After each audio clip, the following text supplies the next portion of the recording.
Hey guys, this is Brad. Welcome to the Wealth Motivation channel. Anyway, there's something I kind of want to talk about today. And guess what? Guess what that is? Getting a good job ain't gonna save you. It ain't gonna save you. Unless you get into a really, really good job and position, it ain't gonna save you. What's going to save you is assets. You know, your parents tell you, go to college, get your degree, get a good job, blah, blah, blah, blah, blah. You know, that's all fine and freaking dandy. But guess what? I've experienced this. This is real life. You can't rely on a job. You have to have assets. Without assets, you are screwed in the long run. As Grant Cardone says, you can't rely on a 401k and all this other stuff. It just doesn't work. You need bona fide assets. Hell, I'm invested in the stock market. You can't rely on the stock market. Right now, it's at a good high right now.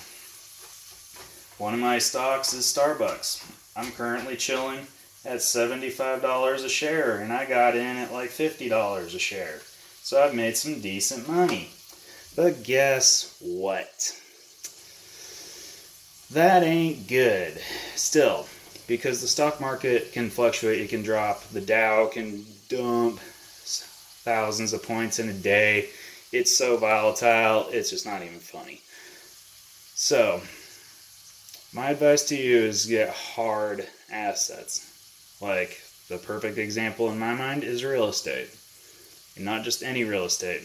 Honestly, if I had a bunch of single family homes, I would dump those, sell them, unless the market isn't at its peak and you're just going to be breaking even. I would honestly just keep renting them and keep doing that.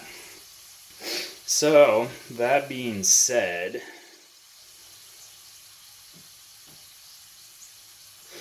honestly,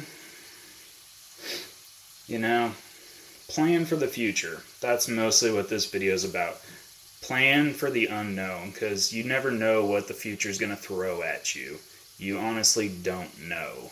So, just keep planning. Whether it's, storage units, apartment complexes, so on and so forth. Storage units actually held up really well during 2008 and on. Those actually did pretty good because people needed to store their stuff.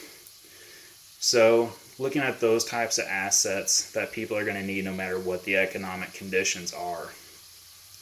So, and then if you're like, I don't want to deal with it, it's just like, okay, we'll have a property management place do it for you. There's that option. And so, in doing that, you're doing a lot. So, be looking at those types of assets, and then apartment complexes and so on, have management property companies kind of run them, and then, check in on them, monthly, quarterly, however you want to do to make sure everything's cash flowing and going really well. And then, you have your accountants set up to where they're dealing with your taxes and whatnot. So you just make sure everything's flowing, and then you can just go about your jolly business and do whatever you want. So, the main message here is, don't rely on just one source of income. Don't rely on a job. Get multiple flows of income, and for the love of Pete, don't rely on one job. Don't follow this BS advice of, hey, this so-and-so's got a really good job. That doesn't fucking matter. Sorry about the language. Do they have multiple flows of income? Do they have assets? It's great that they have a great job or whatever, but that's one flow of income, and that can be shut off like that. So anyway, it's kind of my rant here for the Wealth Motivation channel. Hopefully you guys got something out of it, and hopefully I'll start to hear feedback from you guys. I know I haven't posted in a while. Been busy, been really hectic. I'm applying for the sheriff's office, so I'm still working on my multiple flows of income. Your job is one flow, then you create more. That's what you got to focus on. So get wealthy, stay motivated. Have a good one.